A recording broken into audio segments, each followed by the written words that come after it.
Assalamualaikum warahmatullahi wabarakatuh. Halo semua, saat ini kita akan membahas mengenai topik yang sedang hangat diperbincangkan dan menjadi prioritas nasional, yaitu tentang stunting.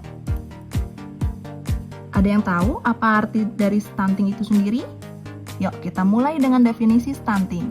Menurut Kemenkes, stunting adalah suatu kondisi di mana anak mengalami gangguan pertumbuhan sehingga tinggi badan anak tidak sesuai dengan usianya. Sedangkan menurut WHO, stunting adalah gangguan perkembangan pada anak yang disebabkan oleh gizi buruk, infeksi yang berulang, dan simulasi psikososial yang tidak memadai. Prevalensinya sendiri, menurut data survei status gizi balita Indonesia pada tahun 2019, angka menunjukkan 27,7% anak mengalami stunting. Berarti dengan kata lain, 1 dari 4 anak balita atau lebih dari 8 juta anak di Indonesia mengalami stunting. Hal ini berarti melebihi dari angka batas yang ditetapkan oleh WHO, yaitu sebanyak 20%. Target penurunan stunting itu sendiri menjadi 14% pada tahun 2024.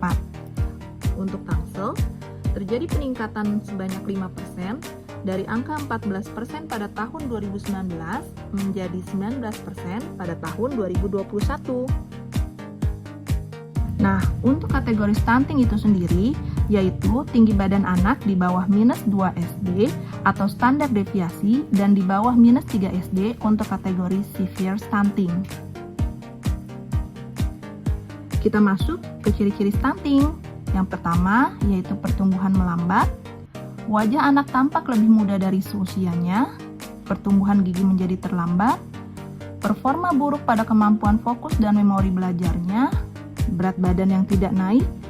Perkembangan anak menjadi terhambat, dan anak muda terserang berbagai penyakit infeksi. Nah, untuk faktor resiko stunting itu sendiri, yaitu yang pertama, asupan gizi yang buruk, penyakit infeksi yang berulang, kurangnya pengetahuan ibu mengenai gizi, terbatasnya akses pelayanan kesehatan, serta kurangnya akses air bersih dan sanitasi yang buruk. Dampak stunting itu sendiri ada jangka pendek dan jangka panjang. Untuk jangka pendeknya yaitu terganggunya perkembangan otak dan kecerdasan anak,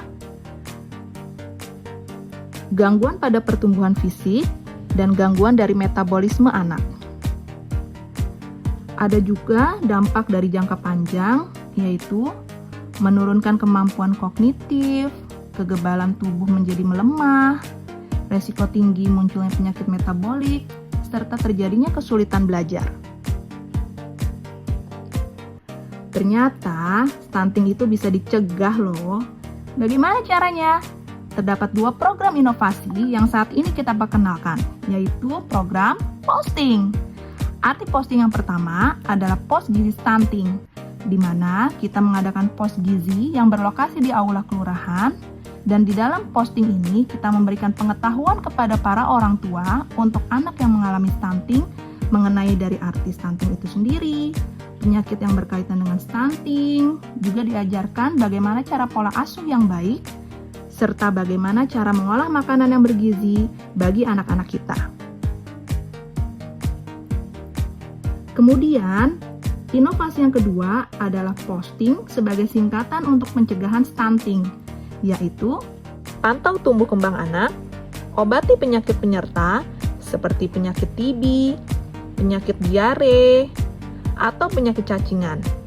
Kemudian, gizi kurang dan buruk segera ditangani, segera konsultasikan kepada petugas medis bila ada gejala dari stunting, tingkatkan pengetahuan ibu dan keluarga mengenai stunting dan gizi, imunisasi lengkapi, naikkan angka kunjungan posyandu sebagai tempat screening awal terhadap stunting, serta gerakan semua sektor untuk cegah stunting.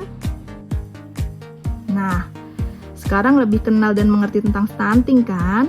Karena itu, yuk kita sama-sama mencegah stunting dengan menggaungkan program inovasi posting ini.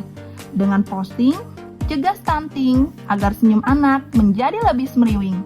Salam sehat dan salam posting semuanya. Wassalamualaikum warahmatullahi wabarakatuh.